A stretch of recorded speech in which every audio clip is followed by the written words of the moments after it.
L'argent a-t-il du pouvoir sur moi ou est-ce que c'est moi qui ai du pouvoir sur lui? Parce que dès que l'on se retrouve face à des factures, des dettes, simplement l'incertitude du prochain mois, l'argent peut prendre en fait beaucoup de place. Sans qu'on le veuille, il influence nos décisions, nos émotions aussi et bien sûr notre sécurité intérieure. Parfois même notre identité, l'image que nous avons de nous-mêmes. Et ce qui est vraiment intéressant, c'est que notre relation à l'argent ressemble souvent à une relation que l'on pourrait avoir avec une personne. Il peut y avoir de la peur, de la colère, de l'envie, de la dépendance, parfois même de la passion, voire de l'amour. Je m'appelle Arnaud Sebal, je suis thérapeute depuis plus de 30 ans et fondateur de l'école humaniste de Gestalt. J'ai accompagné des centaines de personnes à clarifier leur relation à l'argent.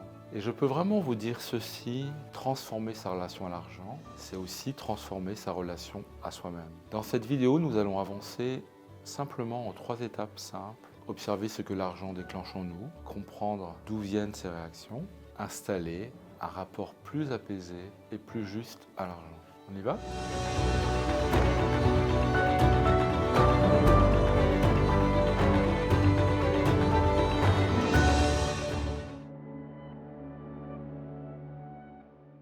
Que se passe-t-il en vous quand on parle de l'argent? Déjà là, depuis le début de cette vidéo.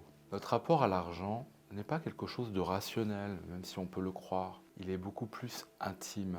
Il est lié à notre histoire, à ce que l'on a vécu, à ce que l'on a entendu, à ce que l'on a ressenti très tôt dans la vie. Dans notre approche, la Gestalt, on considère que l'argent n'est pas un objet neutre, comme on essaie de nous le dire, l'argent n'a pas d'odeur. Il devient plutôt un miroir. Si je manque de reconnaissance dans ma vie en général, je me sentirais d'une manière générale pas assez, jamais assez bien. Si j'ai peur d'être jugé, je n'oserais pas demander ou recevoir. Si j'ai peur d'être une mauvaise personne, je pourrais repousser aussi l'abondance. Si j'ai appris à vivre et à fonctionner dans la survie, il y a de fortes chances que je vais recréer une forme de survie, même avec plus de maturité aujourd'hui. On pense un peu rapidement, vous voyez, gérer de l'argent. En réalité, on ne gère pas de l'argent, on gère l'image que l'on a de soi à travers l'argent. J'ai envie de vous proposer un petit exercice très simple, de fermer les yeux quelques instants,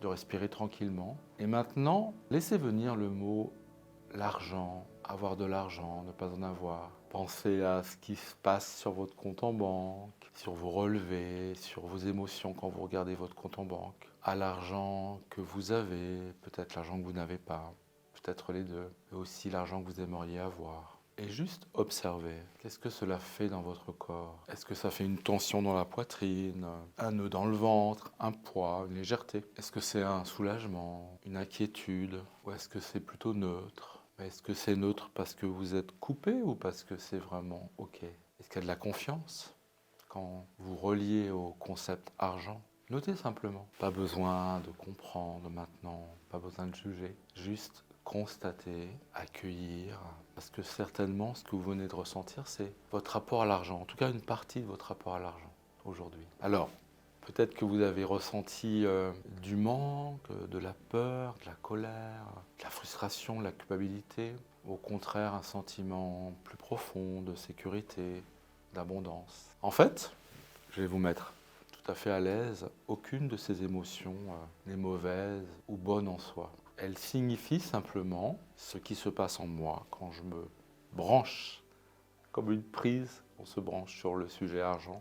Qu'est-ce qui se passe déjà dans le corps? Déjà, en les accueillant, les reconnaissant, quelque chose, vous voyez, peut commencer à s'ouvrir. Oui, j'ai une relation à l'argent. C'est pas juste quelque chose qui passe comme ça de main en main, mais j'ai une relation particulière avec l'argent. Et j'aime bien dire que on a tous une relation un peu haine-amour. Parfois, on déteste. On va juger, parfois on va aimer, on va en vouloir, parfois ça va être un peu les deux. Mais tant que vous n'avez pas compris qu'il se joue quelque chose sur le plan émotionnel, vous voyez que ce n'est pas juste rationnel, ce n'est pas juste des chiffres que vous avez sur votre compte en banque, pas juste un salaire que vous gagnez, c'est un vécu émotionnel. Tant que vous n'avez pas réalisé ça, vous ne pouvez pas changer de budget en fait. Vous ne pouvez pas changer de travail, de stratégie financière parce que Si vous essayez de le faire sans connecter l'émotion qui est avec, soit vous allez piétiner ou ça va toujours revenir à la normale, vous allez tenir une semaine. Parce que, vous voyez, faire attention à l'argent, quelque part, c'est surtout faire attention à la relation que nous avons avec l'argent. Et cette relation, eh bien, l'argent l'amplifie. J'aime bien dire que souvent on fait un peu des raccourcis en disant ah, depuis que celui-là, il a de l'argent, il est vraiment devenu con, permettez-moi de dire ça. Non, en fait, c'est qu'il était con avant et que ça a juste amplifié et qu'on le voit plus parce qu'il a plus les moyens d'exprimer sa connerie. Mais c'est pareil. En fait, le fond n'a pas changé. Le fond a été amplifié. Quand on est très radin, très économe, et dans quelque chose de très pénurie, de très fermé, eh bien, même si on a beaucoup, on va continuer en fait à faire ça. Quand on est dans la peur, gagner plus d'argent ne calme pas la peur. C'est vraiment quelque chose que j'ai pu constater. Par exemple, quand on est dans la honte à avoir de l'argent parce que c'est vrai, beaucoup de gens n'en ont pas, eh bien recevoir devient lourd et on va faire plein de choses pour s'en débarrasser inconsciemment. Quand on se croit pas assez bien, eh bien on s'auto-limite, même sans le vouloir, et on ne va pas se donner les moyens d'avoir vraiment une prospérité financière. C'est là que tout commence, dans cette attitude consciente. Ça commence et ça continue. Maintenant que vous avez commencé à sentir votre rapport à l'argent, on va continuer.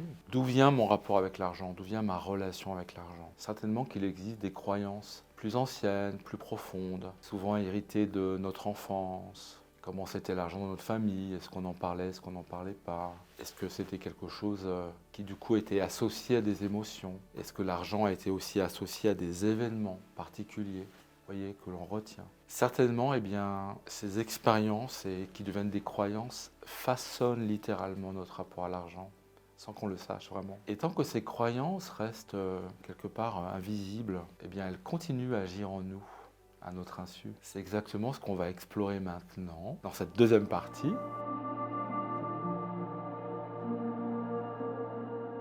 Pourquoi je dis sabote? Parce qu'on se sabote souvent par rapport à l'argent de plein de façons et c'est vraiment intéressant de le regarder. La première chose qui peut par exemple nous saboter, c'est l'héritage émotionnel de la famille.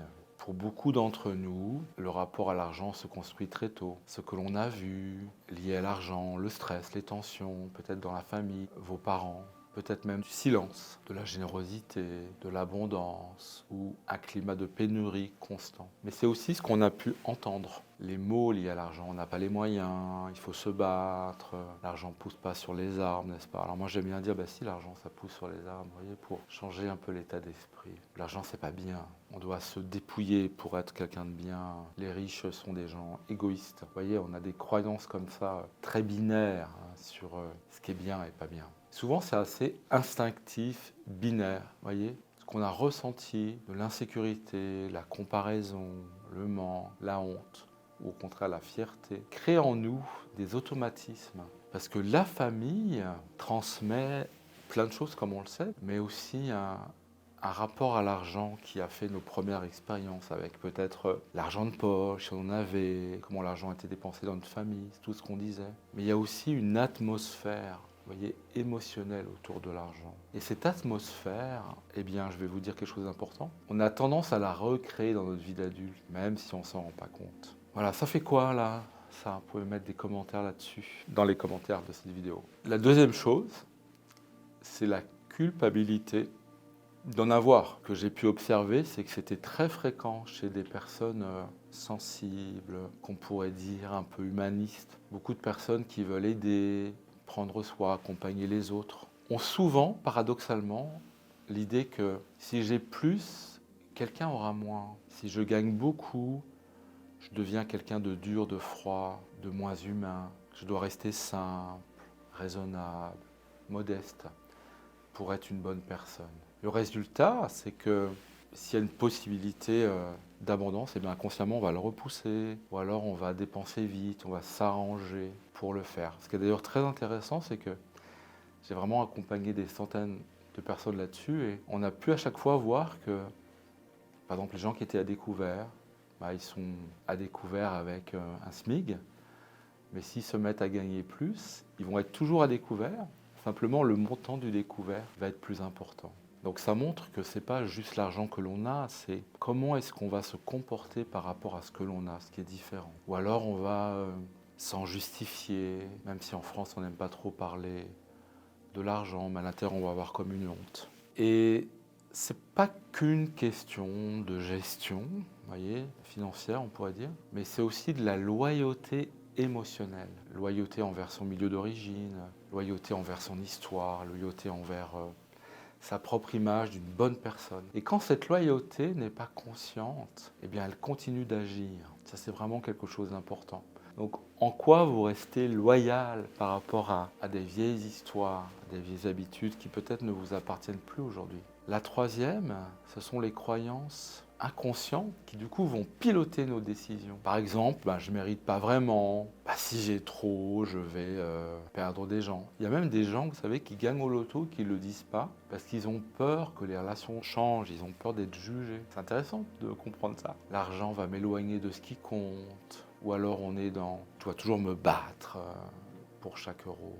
Alors ces croyances, elles créent quoi? Elles créent des émotions, anxiété, stress, culpabilité, manque, mais ça crée des comportements. Se limiter tellement, ou alors dépenser trop, refuser, rester dans le connu, s'accrocher. Et donc ça va créer des résultats concrets, des résultats de manque, de dépendance, c'est-à-dire que notre état émotionnel va être lié à ce qu'il y a sur notre compte, l'instabilité, les tensions. Ce sont nos croyances qui prédéterminent ce que l'on obtient. La clé, c'est d'ajuster ces croyances, c'est pas de les supprimer. Parce qu'à un moment de votre vie, ces croyances, elles ont été utiles, elles vous ont protégé, donc quelque part, on les rend hommage, mais on n'est pas forcé de les garder pour toujours. Un peu comme un vêtement qu'on a porté, puis à un moment, on peut en faire autre chose. Ces croyances, ces attitudes ont eu un sens. Mais aujourd'hui, il s'agit de voir qu'est-ce qu'elles vous apportent, est-ce qu'elles vous soutiennent vraiment? Ou alors est-ce qu'elles vous enferment dans quelque chose de fermé et qui ne vous fait pas du bien? C'est là où on va trouver l'idée de la responsabilité créatrice en Gestalt, notre approche ici. Choisir ce qui vous correspond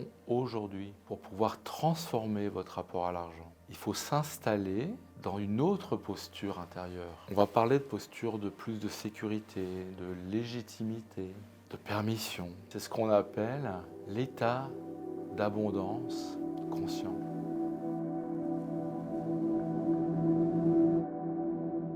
L'abondance est un état, c'est pas une situation l'abondance, c'est pas avoir de l'argent ou pas.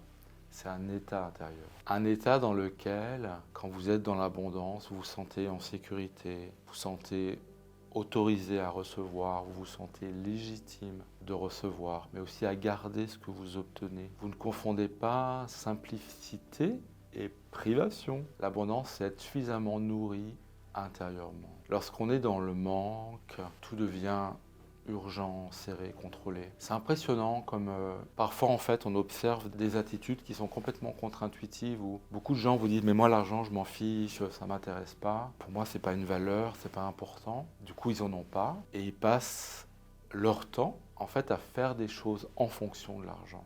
C'est ça qui est fou, c'est qu'en voulant pas s'en occuper, échapper à ça, croire que c'est pas important, on se retrouve en fait à s'en occuper toute la journée, à faire des choix par rapport en fait à un manque d'argent. Plus on va fuir le sujet, plus le sujet en fait va nous rattraper parce qu'il va être dans la scène. Paradoxalement, quand on est dans l'abondance, c'est bien. L'argent est un sujet, mais tranquille, on n'y pense pas forcément toute la journée, alors que quand on est dans le manque, cette pénurie va nous rattraper. C'est ça le grand paradoxe. Quand on est dans cet état déjà intérieur, vous voyez, d'abondance, en se disant j'ai le droit, il y a toutes les ressources dont j'ai besoin dans le monde, l'énergie devient je peux choisir. Et ce changement se passe justement dans le corps, pas juste dans la tête, pas juste dans le raisonnement. Voici un exercice d'ailleurs simple pour pouvoir incarner plus d'abondance. Vous pouvez le faire maintenant si vous voulez avec moi, si vous avez envie. On y va? Respirez profondément. Posez une main sur votre ventre.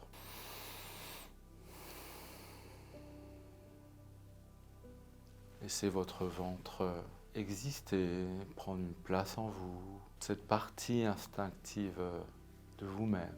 Et puis, dites-vous simplement, comme si c'était normal, aujourd'hui je m'autorise à recevoir ce qui me soutient.